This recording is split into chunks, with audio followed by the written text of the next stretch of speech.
England दौरे के लिए चुनी गई टीम में कोच गंभीर ने श्रेयस अय्यर समेत इन 4 खिलाड़ियों के साथ किया घोर अन्याय। तो भाई साहब, ये तो अब तक बात आपको पता ही चल गई होगी कि इंग्लैंड के खिलाफ जो श्रृंखला होने वाली है उसके लिए भारतीय टीम का ऐलान हो गया। इसमें कई सवालों के जवाब मिल चुके हैं। पहला सवाल यह था कि रोहित शर्मा के साथ ओपन कौन करेगा, वो अजित अगरकर ने बता दिया। दूसरा सवाल था कि विराट कोहली का रिप्लेसमेंट कौन होगा, विराट कोहली का जगह कौन लेगा। तो साफ तौर पे प्रदर्शित हो रहा है कि साई सुदर्शन और करुण नायर, ये 2 ऐसे खिलाड़ी हैं जो नंबर 4 के लिए चुने गए हैं। और जिस तरीके का प्रदर्शन आएगा इंग्लैंड के खिलाफ इन 2 खिलाड़ियों का, उसके बुनियाद पर फैसला लिया जाएगा कि पहले टेस्ट मुकाबले में नंबर 4 पर कौन खेलेगा। लेकिन ये जो स्क्वाड आया है उसमें बहुत सारे गलत फैसले भी लिए गए, ऐसे फैसले जो सवालिया निशान उठा रहे हैं। भारतीय चयनकर्ताओं के उद्देश्य पर सवालिया निशान उठा रहे हैं कि भारतीय टीम का ये जो चयन हुआ है किस बुनियाद पर हुआ है। कुछ खिलाड़ियों को एक्स्ट्रा तवज्जो दिया गया, तो कुछ जो खिलाड़ी स्टार थे जिनका चयन होना चाहिए ही चाहिए था इस स्क्वाड में, उनका नाम विलुप्त कर दिया गया, उनका नाम गायब दिखा। उसमें अगर हम बात करें सबसे पहले और सबसे बड़े खिलाड़ी की जिसके साथ घोर अन्याय हुआ है, जो डिजर्व करता था इस स्क्वाड में, इस टूर पर, वो है श्रेयस अय्यर।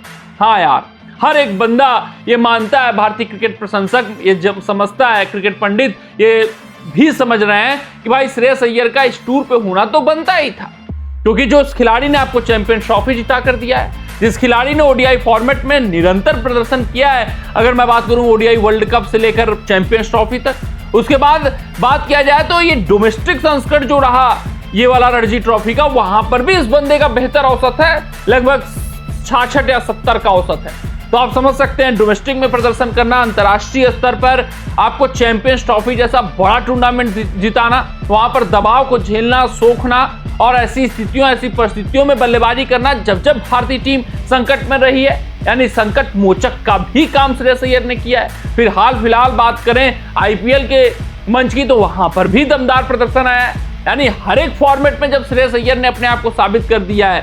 यही नहीं, आपको नंबर 4 पर एक अनुभवी खिलाड़ी की भी जरूरत थी, तो श्रेयस अय्यर के पास वो अनुभव है, टेस्ट फॉर्मेट खेलने का अनुभव है। इस वक्त ओडीआई फॉर्मेट में वो मैं बात करूं तो फॉर्म लेकर चल रहे हैं। जिस कॉन्फिडेंस और जिस एटीट्यूड के साथ ये बंदा फील्ड पर उतरता है, विराट कोहली का लाइक टू लाइक रिप्लेसमेंट कोई हो सकता था तो श्रेयस अय्यर हो सकते थे।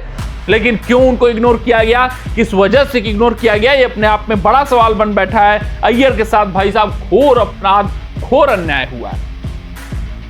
वहीं मैं बात करूं दूसरे खिलाड़ी की, तो वो रहे हर्षित राणा। यार, आप एक टूर पे किसी खिलाड़ी को चुनते हो, वहां पर वो दमदार प्रदर्शन देता है, 1-2 मुकाबले में प्रभावित करता है, नया नवेला खिलाड़ी है, तो अगले टूर से वो बाहर हो जाता है, तो किस बुनियाद पर बाहर होता है भाई साहब? ये सबसे बड़ा सवाल है भारतीय चयनकर्ताओं से कि आप किसी टूर पर लेकर जाते हो, जैसे हर्षित राणा जैसा ही हुआ खिलाड़ी ऑस्ट्रेलिया दौरे पे गए, बॉर्डर गावस्कर ट्रॉफी खेला, पहला मुकाबला जब आपने खिलाया तो दमदार प्रदर्शन किया, 3 से 4 विकेट वहां पर निकाले, महत्वपूर्ण सफलताएं दिलाई, पहला मुकाबला आपको जिताया।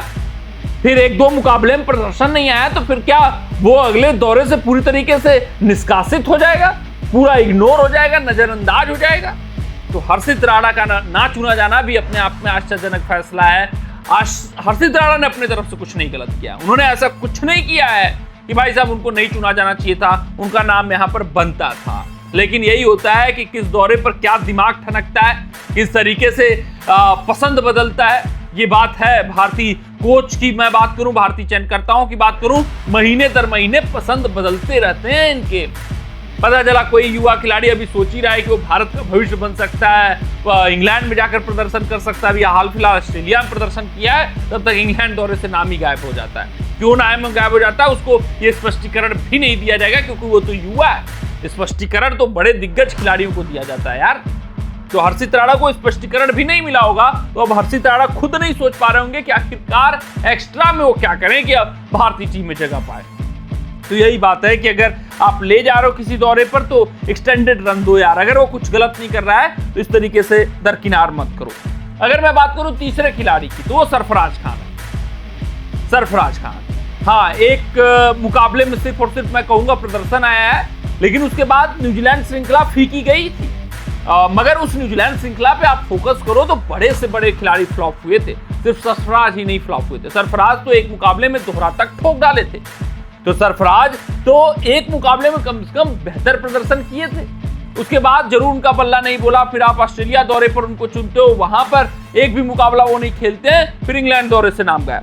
यही जो अनिश्चितता है खिलाड़ियों को लेकर, उनका भविष्य को लेकर, भाई साहब इसको चयनकर्ताओं को सुधारना पड़ेगा। क्या आप ऑस्ट्रेलिया दौरे पर ले गए तो क्यों ले गए? सवाल ये खड़ा करता है कि अगर आपको लग रहा है कि विदेशी कंडीशन के लिए फिट नहीं है, ये उतने फ्लेक्सिबल भी नहीं है, फील्डिंग उनकी उतनी अच्छी नहीं है, तो फिर ऑस्ट्रेलिया दौरे पर कैसे गए? फिर ऑस्ट्रेलिया दौरे पर एक भी नहीं मुकाबला खेला, बेंच पर बैठा, तो फिर आपको ये कैसे समझ में आया कि ये इंग्लैंड दौरे के लिए फिट नहीं बैठेंगे? जब सरफराज आपके प्रिफर्ड चॉइस थे तो सरफराज को नंबर 4 पे इंग्लैंड दौरे पे मौका देना चाहिए था। आपको उनको देखना, समझना और परखना तो एटलीस्ट चाहिए था। कम से कम वार्म अप मुकाबले में परख कर फिर फैसला लेना चाहिए था, लेकिन कुछ ऐसा नहीं किया गया और सरफराज खान को इग्नोर किया गया। ये तीसरे खिलाड़ी रहे जिनके साथ ज्यादती की गई है। वहीं बात करूं चौथे खिलाड़ी की, तो मोहम्मद शमी का, उसमें कुछ नाम बता रहे हैं कि ज्यादती हुई है, लेकिन अजीत अगरकर ने जिस तरीके से स्पष्टीकरण दिया है उससे साफ तौर पे ये प्रदर्शित हो रहा है कि भाई मोहम्मद शमी के ऊपर चर्चा हुई है। यानी मोहम्मद शमी सिर्फ और सिर्फ मेडिकली फिट नहीं थे जिस कारण से उनको नहीं ले गया, तो वो अन्याय नहीं है। जब आप मेडिकली फिट नहीं है, 100% फिट नहीं है, बतौर गेंदबाज ले भी नहीं जाना चाहिए। आपको 100% फुली फिट गेंदबाज एक दौरे पर चाहिए होता है, और वो भी इंग्लैंड दौरा जहां तेज गेंदबाजों का ही बोलबाला रहता है, वहां तो और अधिक इंपॉर्टेंस होता है। लेकिन मेरे हिसाब से जो चौथे खिलाड़ी रहे वो ऋतुराज गायकवाड़ है। हाँ, ऋतुराज गायकवाड़ ये खिलाड़ी ऐसा है जो भाई साहब कंसिस्टेंटली डोमेस्टिक संस्करण में प्रदर्शन करता है। जब भी T20 फॉर्मेट में मौका मिलता है, T20 फॉर्मेट में प्रदर्शन करता है। ODI फॉर्मेट में जितने मौके मिले वहां दमदार प्रदर्शन किया है।